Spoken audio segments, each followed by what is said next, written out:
ఎన్ని కేజీలు ఉన్నాయో డౌట్గా ఉన్నది నాకైతే. ఎక్కువ ఉన్నాయని, బరువు కూడా ఎక్కువ ఉన్నాయి. కేజీలు ఉన్నాయో మీ పిలిచి చేయాలన్నమాట. 19 కేజీలు ఉన్నాయి. ఈ మారు గుర్తులు పెట్టుకోవాలన్నమాట మనం. ఎందుకంటే మనం బెల్ట్ మీద లగేజ్ వచ్చినప్పుడు గుర్తుపట్టలేము అనమాట. ఇలాంటి కూడా ఉంటాయి, మళ్ళీ కన్ఫ్యూజ్ అయిపోతాము. మనం ఏమైనా గుర్తులు పెట్టుకున్నామంటే బ్యాగులకి ఇలాగే పేర్లు కానీ ఏ ఒకటి రాసుకొని పెట్టుకున్నామంటే మనకు గుర్తుగా ఉంటుంది అనమాట. ఇరుపక్కల 4 పక్కలు రాసుకోవాలి ఇలాంటి పేర్లు.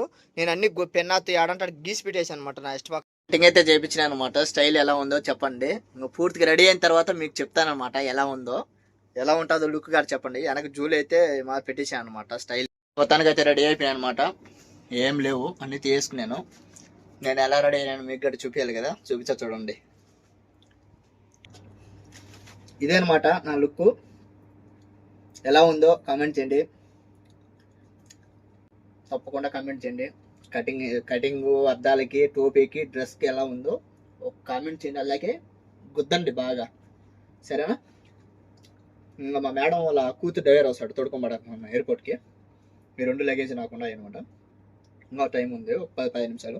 నేను అంతలేక మా మేడంకి, ఒక కొడుకులకి అందరికి సలాం చెప్పి వచ్చినామంటే వాడికి క్లోజ్ అయిపోతుంది. తర్వాత జర్నీ అంతా మీకు చూపిస్తాను అనమాట. మిస్ అవ్వద్దు, అలాగే చూస్తూ బాయ్. ఈ ఇంటికి మళ్ళీ 1.5 నెలల తర్వాత మళ్ళీ కలుసుకుందాము. కాకపోతే అందరికి సలాం చెప్పి వచ్చినాను. కనీసం మీ పిలిచి అంటే మీ పిలిచి ఊరి లేదనమాట. మా పిల్లోడేమి ఇచ్చినాడు. మా పిల్లోడు అంటే మా మేడం వాళ్ళ మనోడు ఇచ్చాడు 10 దినాలు అయితే.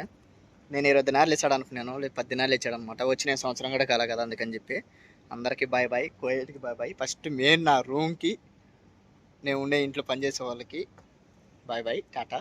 మళ్ళీ తిరిగి వస్తా 1.5 నెలల తర్వాత. మళ్ళీ అదే ప్రకారం డ్యూటీలు చేసుకుందాము, ఓకేనా? మా మేడం వాళ్ళ కూతురికి ఫోన్ చేశాను అనమాట. వాళ్ళ డ్రైవర్ వస్తున్నాడు తోడుకోవడానికి. ఫోన్ చేస్తే నన్ను అడు దింపుతాలే, వచ్చినాడు 10 నిమిషాలు ఆగానింది. సరే మేడం అని చెప్పాను. ఇప్పుడు టైం వచ్చి 7:30కి వస్తున్నాను అనమాట. ఇంకోళ్ళు ఇస్తే వాళ్ళు బయలుదేరాలి, ఓకేనా? చెమట్లు అయితే భయంకరంగా అదిరిపోతాయి. రూమ్లో ఉండొచ్చుగా, బయట ఏం చేస్తున్నాం అనుకుంటారేమో. రూమ్ మొత్తం ఏసీ గీసీ లైట్లు మొత్తం ఆఫ్ చేసేసిన. ఇంకా అందుకని బయట నిలబడుకున్నాను అనమాట. అక్కడ ఉంటే ఉడకగానే చెమట తడిసిపోయినాయి అనమాట, గుడ్లు గడ. అలా అయిపోయింది నా పరిస్థితి. బయలుదేరినాం అనమాట. మా మేడం వాళ్ళ డ్రైవరు నేను ఇద్దరం బయలుదేరినాము. ఇంకా ఎయిర్పోర్ట్లోకి వెళ్ళిపోతాం అనమాట. ఇంకా 10 నిమిషాలకల్లా ఎయిర్పోర్ట్లోకి వెళ్ళిపోతాం. నన్ను నడిపింపేసి మళ్ళీ రిటర్న్ చేస్తాడు. ఇతను గడ తొందరలో గడ వచ్చేస్తాడు అనమాట ఇంటికి. కొడుకు పుట్టినాడు అంట. కొడుకే కదా బేబీ? బేబీ కొడుకు పుట్టినాడు అనమాట. 3 రావాలని చూస్తున్నాడు, తొందరలోనే వచ్చాడు. రావాలని చూశాడు కానీ మళ్ళీ క్యాన్సిల్ చేసుకున్నాడు అనమాట. తొందరలో వస్తాడు మళ్ళీ ఇండియాకి అయితే. నేనైతే వెళ్ళిపోతున్నాను. చూపిస్తా అక్కడ ఎలా ఉంటుంది ఏంటి అనేది మొత్తం చూపిస్తాను. ఇంకొక విషయం మీకు చెప్పినాను ఫస్ట్లోనే.